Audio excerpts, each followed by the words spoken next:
Ruby Franke, a controversial family vlogger who shocked the YouTube space and raised eyebrows around the world. Her vlogs were not the happy family channel videos you would expect from a YouTuber, but instead a nightmare of child punishing her children in ways that some people would rather just receive the belt. And the drama eventually spread so large that not only was she convicted in court, but an entire Hulu docuseries was created to show the horrors that happened not only in front of the camera, but behind it. Crime, conspiracy, cults, serial killers, and murder. All things that I love to consume, and I know you do too, you sick, twisted, beautiful, intellectually minded freak. But yes, today we are talking about the infamous Ruby Franke. We all know how much I love family vlogging channels, don't we?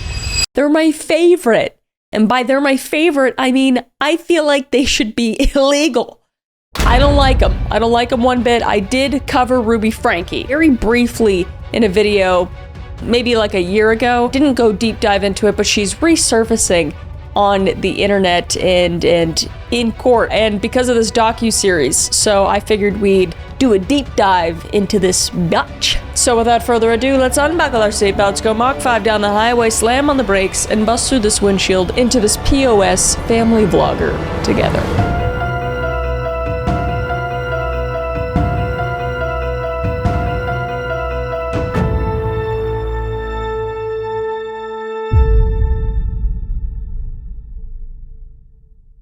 So Ruby was born in Utah in January of 1982 to Chad and Jennifer Griffiths, growing up with three sisters, Ellie, Julie, and Bonnie. Her family was born in Utah, which was also deeply involved in the Church of Jesus Christ of the Latter-day Saints, the LDS Church. We've done a lot of videos about that. You can go watch those ones, but some shady stuff sometimes, which is better known as Mormonism. And this belief would shape not only her life, but her children's as well. And later in life, she would marry Kevin Franke, a former professor of engineering at Brigham Young University in Provo, Utah, on December 28th, 2000. And together, they adopted a structured approach to parenting, which was heavily influenced by religious beliefs. They emphasized obedience, self-reliance, and regimented lifestyle for their children, often framing these values as essential for their growth and success, which, like, on the surface, you know, to each their own. That doesn't sound so bad, I guess. You know, if you're for religion, against religion, that's your own thing, but so far, we seem okay.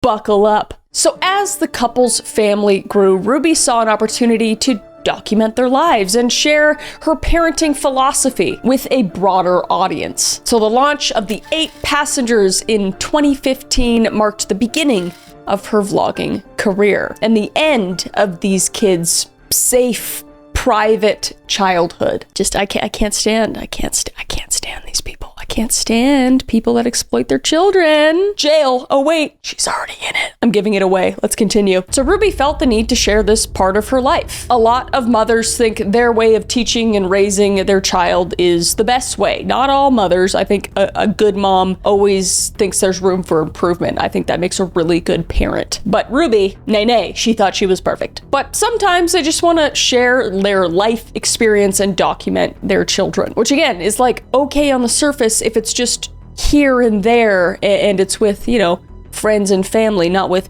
the entire world and every moment of their lives. So in 2015, she created the channel 8 Passengers, a joke that mentioned how many people were along for the ride in her family of 8. It's not that funny.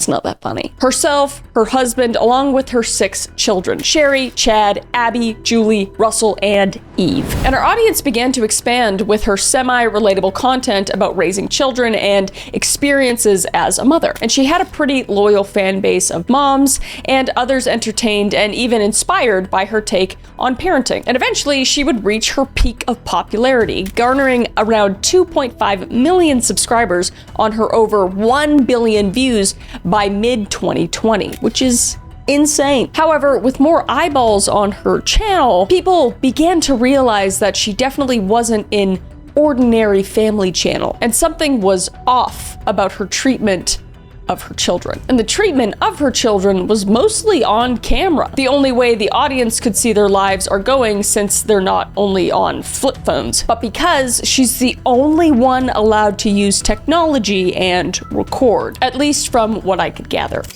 No texting at the dinner table.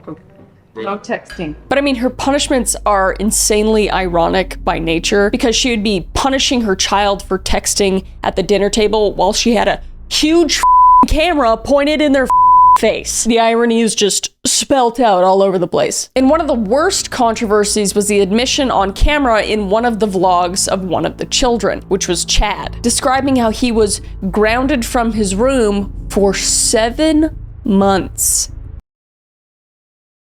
What? Did he murder someone? That's a jail.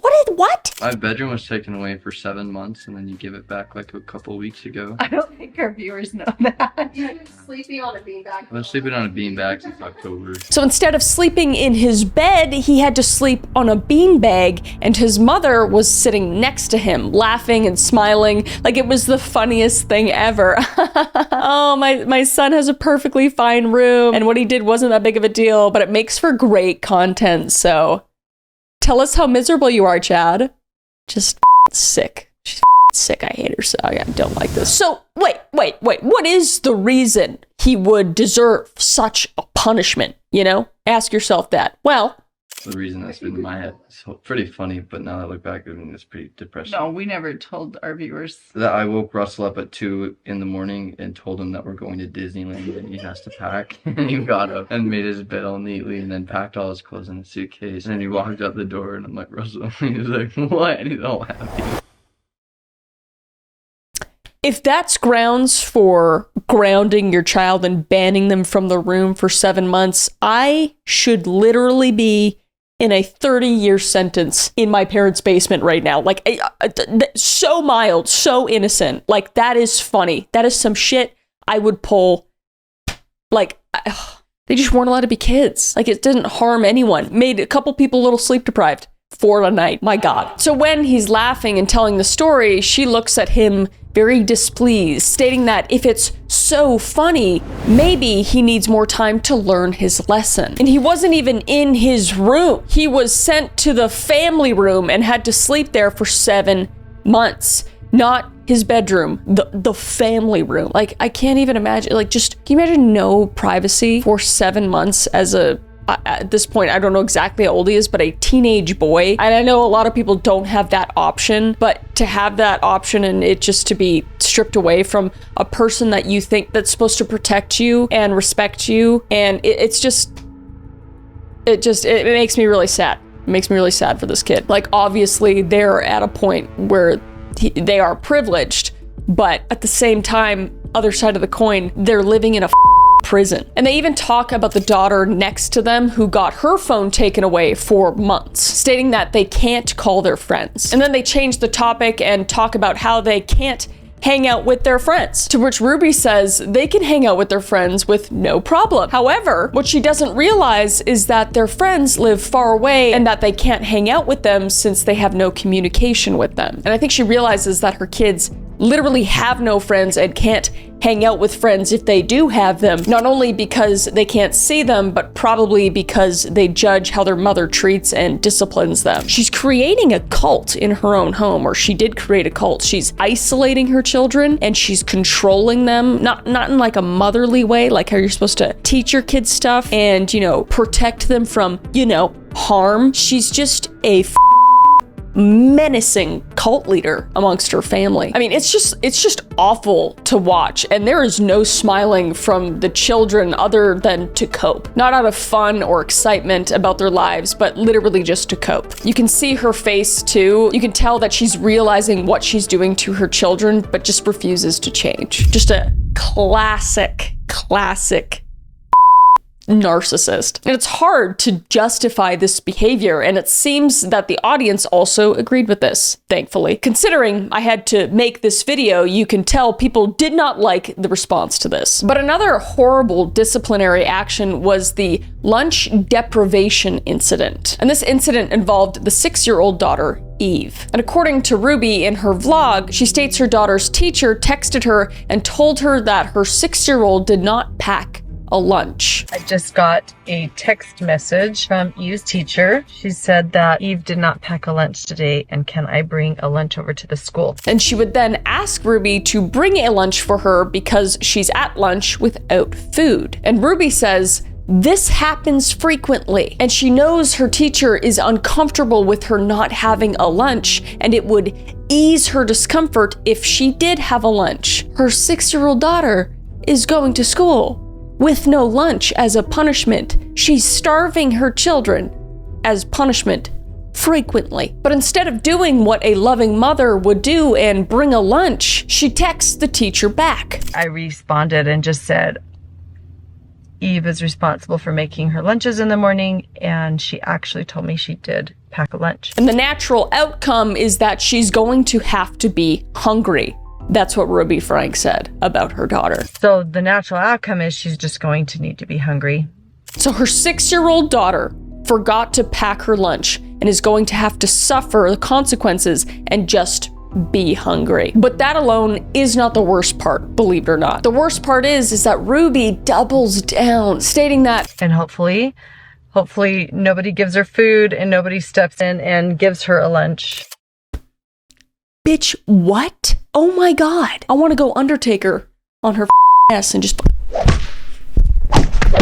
But I mean, like, this is an evil woman. The fact that she's straight-faced talking about her 6-year-old child in that way, hoping they starve for lunch to teach them a lesson about packing their lunch, is actually the definition of evil. And her punishments just go on and on. Things that most people would probably just get grounded for, or like their phone taken away for, like, you know, a week or something, but not this family. The Ruby is just like to the extreme and past that line. And another notable punishment she gave to her children was at the table, filming them and their reaction, ready to give them possibly one of the dumbest punishments. And this punishment was putting all of their stuff in a bag. If they wanted something out of the bag, they had to pay for it, cash, like real money, cash money. You have something in the bag that you would like out, you can pay cash for it. So you learn the value of your items. And this was to teach them to understand the value of their items. They could also do a chore equivalent for the cost of the item as well. But to make things more fun, whatever they didn't buy back out of the bag by the end of the day would be thrown in the trash. How fun, Mom? How fun? What? Like there's a moment in there where it's like, okay, there may be a lesson in there somewhere, you know, earning your stuff, I get that, but then throwing it in the trash? Just insane. And I mean, I could go on and on about how much she mistreated her own children and how her obnoxious whining and behavior was just appalling, but that would literally take hours and hours, and I want to spend that much oxygen on this bitch. All right, so I digress. We'll move on. So finally, peer pressures from the audience steered drama channels and others to look into this family channel, pointing out the horrors going on camera. So CPS and DCFS were called to check on the children. However, no action was taken during those times. And this happened multiple times. The neighbors knew of their actions, but were unable to do anything about it, unfortunately. So her audience began to turn on her, realizing she was not this good family mom she pretended to be, because it was impossible for her to hide from her true colors, even from behind the camera. And things would just get worse when Ruby would make a new friend named Jodi Hildebrandt, a self-proclaimed mental health counselor. And Jodi owned and ran Connections Classroom, which was a life coaching program to promote extreme ways of parenting and strategies. And Ruby became closely knit with this business with Jodi, with videos like this to be relatable to parents who experience the same things. You guys, it is time for back to school. Ugh. This is what morning school routines used to look like in my home before I knew about structure and boundaries. Get up! Have you brushed your teeth or fixed your hair? Can I have cereal instead, Mom? And Ruby was already in with this strict way of parenting, and having Jodi in her life was encouraging this lifestyle even more, like an echo chamber of bad ideas. And it became so extreme that her husband began to dislike the treatment she was doing towards her children. Oh, I'm glad he disliked it.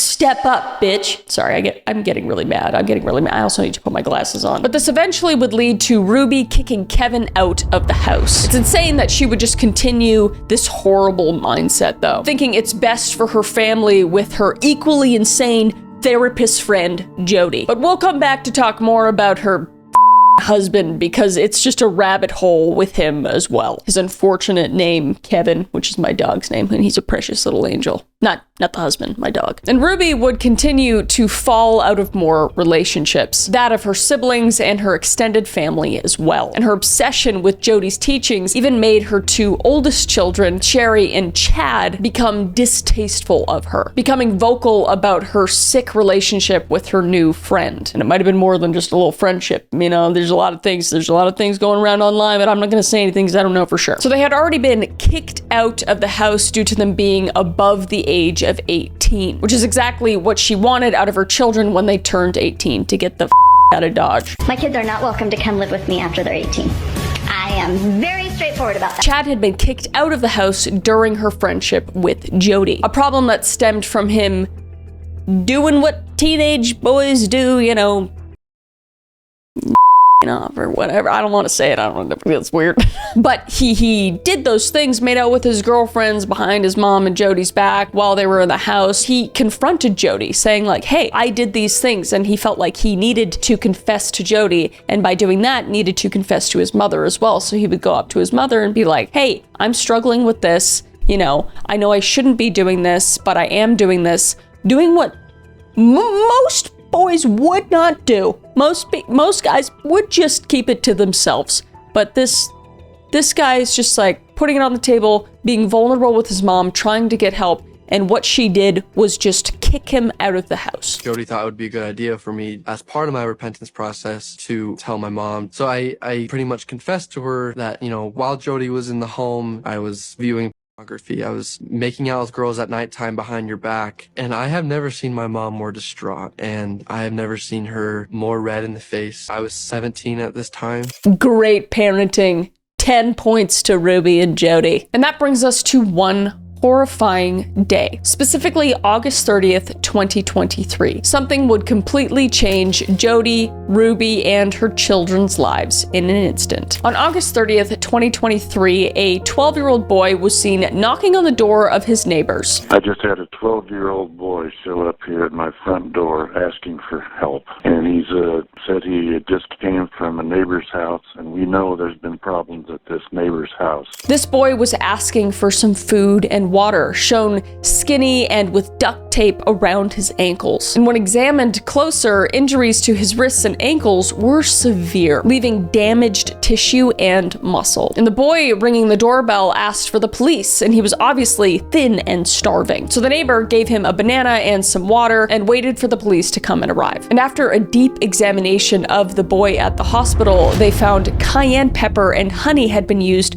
to dress his wounds. And this was due to them trying to stop an infection so they wouldn't have to bring them to the hospital and lie about what had happened to him. And looking into more details, the boy describes how he wasn't at his mother's house, but his mother's friend, Jodi Hildebrandt. And he then, after being placed into safety, describes how there's another child at the house, which was his sister. And this part is honestly one of the saddest things I've ever seen. When police find her, she's in a closet, just sitting on the floor alone. She doesn't speak. She's sitting on the floor, not moving, no reaction. And police described she was so thin they couldn't even discern her from a boy or a girl, especially with the buzz cut that she had. So she refuses to move or leave the closet, possibly out of fear due to Jodi's instructions telling her she had to stay where she was. And obviously starving, police would bring her a pizza and some soda to help ease her fears and getting something into her system. And reportedly, she just stared at the food and the drink for several minutes, not moving, not eating, not drinking, just totally paralyzed in fear. And after 4 hours, 4 hours, she would finally stand up and leave the closet. And afterwards, both Jodi and Ruby were arrested. You bitches. And in the arrest, you can see Ruby annoyed in the handcuffs. The audacity. And later, when detectives question her, she's seen blinking like a psychopath and completely silent. It's honestly just sick. And when she finally responds to a question, it's to wait for her lawyer. I'll wait till I have a lawyer. And Jodi, equally insane, telling detectives if they knew all the pieces of the story, they'd have a lot of empathy. Like, just shut the up, put some duct tape around your mouth, shove you in a closet, and not give you food. How about that? No? Yeah, probably no. That's probably not a good thing to do. Prison?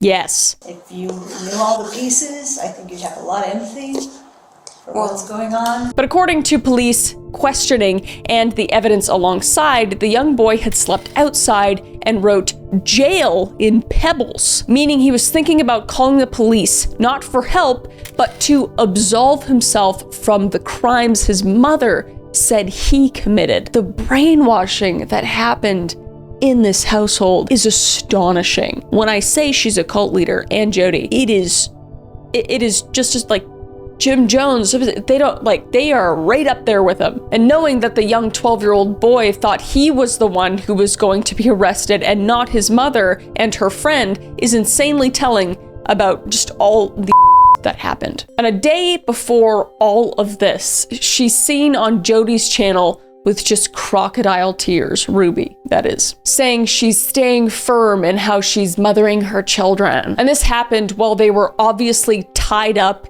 in this exact house, which is horrifying to think about. You wonder where I've been on my vlogs? You wonder why I left YouTube? It's to save my kid. No amount of money. I'm telling you, I was making millions and I left it because my kids were being hurt. With entitlement, they were being hurt. And she was then charged with 6 counts of felony aggravated child.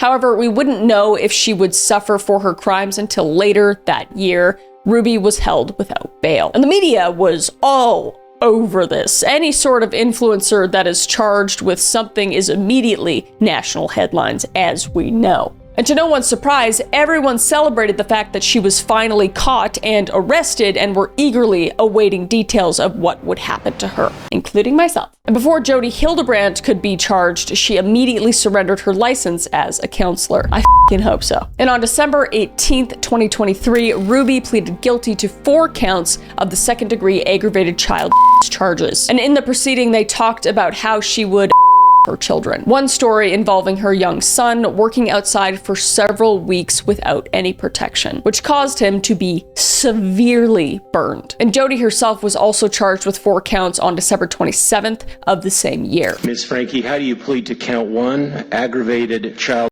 abuse, a second-degree felony? Guilty. To count 3, aggravated child abuse, a second-degree felony? Guilty. To count 5, aggravated child abuse, a second-degree felony? Guilty. And to count 6, aggravated child abuse, a second-degree felony? With my deepest regret and sorrow for my family and my children, guilty. And we wouldn't get any more news until February of 2024 when they would finally receive their sentencing. On February 20th, 2024, the sentencing hearing would begin. And they read off the situation Ruby and Jodi had put the kids in, describing it as a concentration camp where she starved and neglected them. From May to August in 2023, Ms. Franke and her business partner held her 2 children, ages 9 and 11, turning 12, in a concentration camp-like setting. And they were even emotionally so badly that they believed the punishments that they were receiving were earned and deserved. Heartbreaking. Like, so heartbreaking. However, the defense had taken an interesting side. They're trying to pin it all on Jodi and avoid as much punishment against Ruby as possible, it seems. And yes, she's accepting her punishment, but they frequently mentioned how most of it falls on Jodi, as if it's not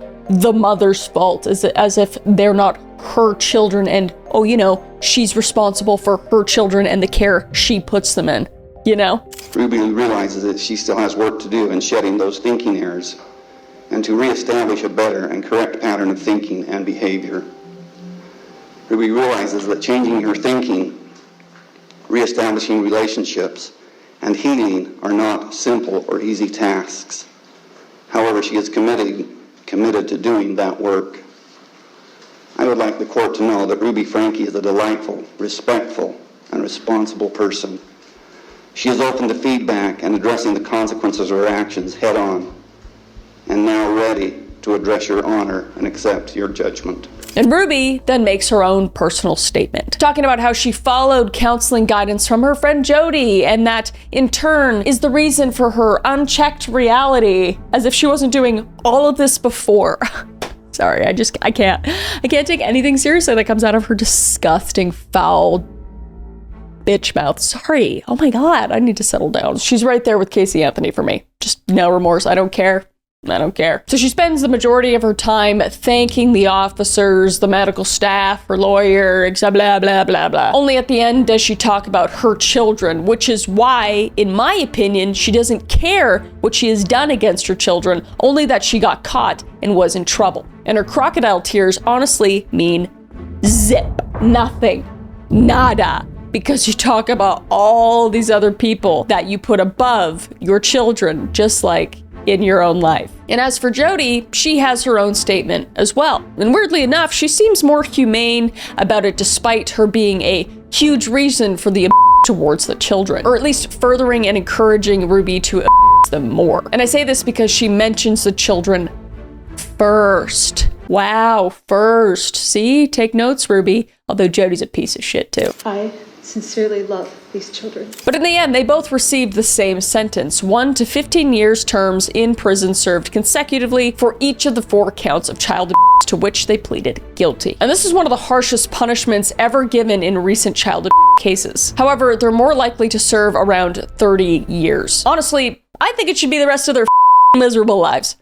Personally, there should be no chance these just wastes of oxygen should ever step foot outside of a jail and be allowed to be near children of any kind. And Ruby's sister, Bonnie, made a YouTube video titled, "I am not my sister, I am not my sister's crimes." And in the video, she talks about how she knew her family was strange, but she never knew what was going on. And why is that? Well, Ruby, like we talked about before, cut off her family from knowing anything that was going on. She knew she was weird, but didn't have a clue what was going on behind closed doors. And she could be seen crying after learning the horrors her sister had done. She said they worked behind the scenes legally to try to fix things. She couldn't just go there and bust in, because if she did that, she could go to jail for breaking and entering. So how could she help? However, her most important point, which we'll get into, is that the only person who could have directly gotten involved and helped those kids was Kevin. Remember Kevin?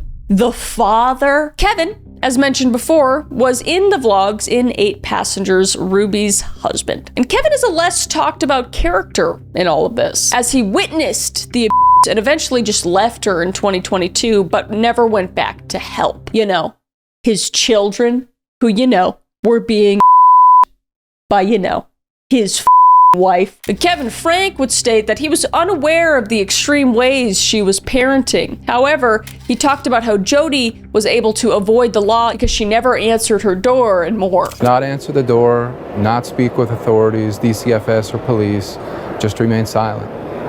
And as long as everybody remains silent, then within a specified amount of days, typically 30, the case closes by itself. But what's weird is the interrogation he had with detectives and his reaction to learning the information. He's seen crying about what's gonna happen to his wife because he loves his wife. You know, the wife that his children. And he has no reaction to anything. He's just stone cold and it just feels wrong and a little evil. Not gonna lie. It's my opinion, okay? Not saying he did anything. Well, I'm just saying he didn't do anything. And I can say that because he didn't. But just look at his reaction to the officer saying he doesn't know how he'd feel if he wasn't able to see his kids. That's tough. I can only imagine how that feels, man. I got kids. And not seeing them for that long, that would tear a little piece of my heart out. Now you could say he's in shock, but I see someone involved. Because he says, I trust her. I trust her. Okay, so the dude is either spineless and guilty or just ignorantly guilty. But there's no way he didn't know, you know? And he blames Jodi for everything. But if all of that doesn't convince you, here's police body cam footage of him asking why his daughter isn't going to be arrested for the robbery of his personal items. Explain to me again why this was not robbery. Because it's a civil issue. It's, you guys are family. She's been in the house before. You haven't been in the house in a year.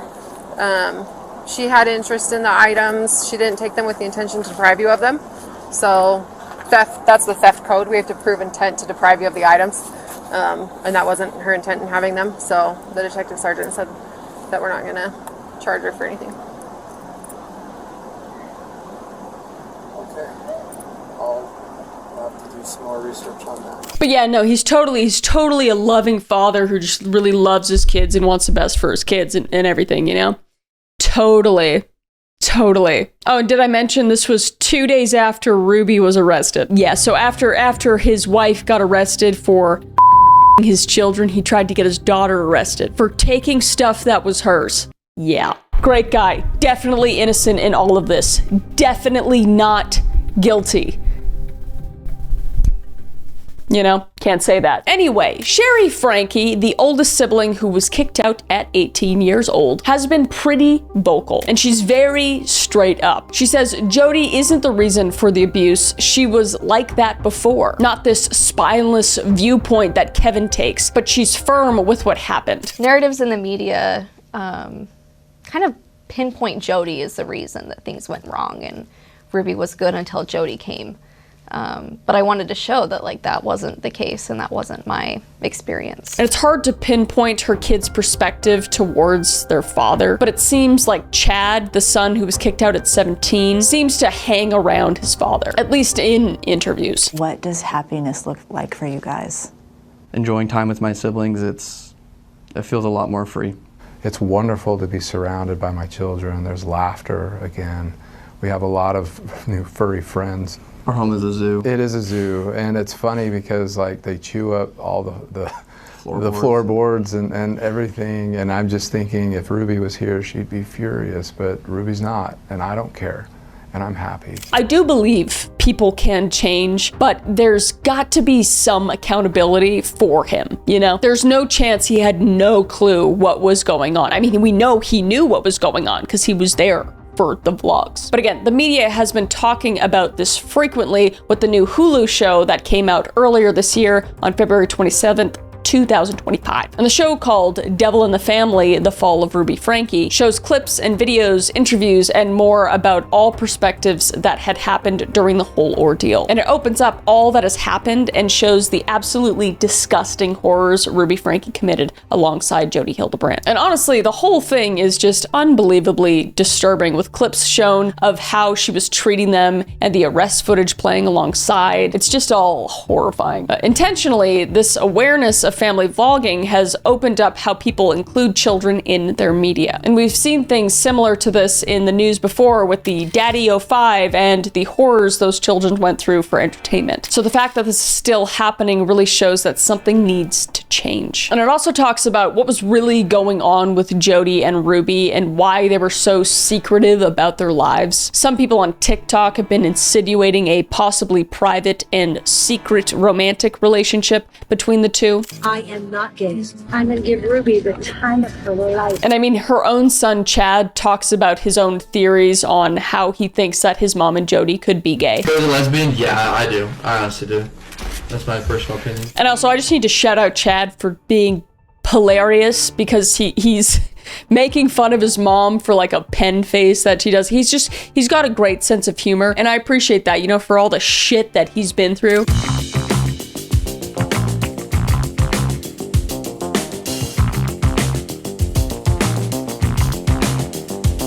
But anyway, according to Sherry, she states that they had a weird vibe. She mentions the fact that no one would move in with their therapist and the fact that Jodi was in her bed before she moved out. And Sherry, the oldest, has her own book, which involves more details about her life and the strangeness and the awfulness of Jodi and Ruby. So what about the family now? Well, it seems Chad is in real estate and is glowing. He seems much happier and can laugh off all the horrible trauma. Humor does really heal a lot of wounds in my personal experience as well, but I really hope that he's doing well. And Sherry is happily married and states that she does not want to share anything about her wedding, her husband, or her children on the internet, and that they deserve privacy.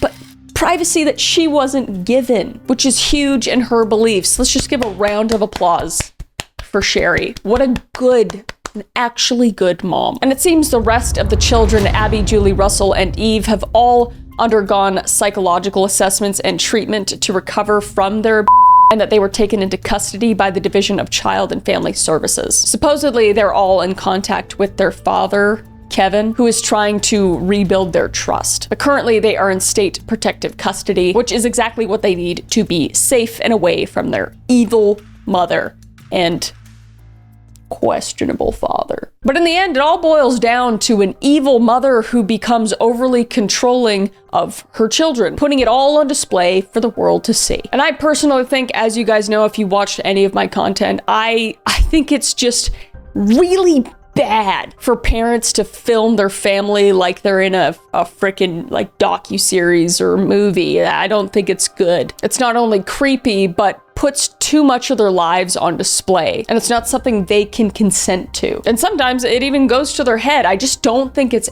ever positive in any way to make your child the center of your content. I think, you know, sharing your kid here and there, you know, it's okay. And I think you should be able to do that. Just be aware of what is out there. I mean, we haven't even touched on the fact that there is just creeps in every crevice of the internet, and that they are preying on the children that are posted. So I think it's just good to know for parents out there. If you're going to post your children, just know that there are negative effects of that, or can be. I don't have kids yet. Y'all won't see them if I have them. Tell you that right now, you'll never see them. Because I can't. I won't ever do this. I won't ever do this to my kid, because they deserve privacy until they're of age and they can make their own decisions. And that is just my personal thing. But very much, especially because I am already a public-facing person. So anyway, I'm out of breath. Hate takes me out. Anyway, I hope you enjoyed the video, or not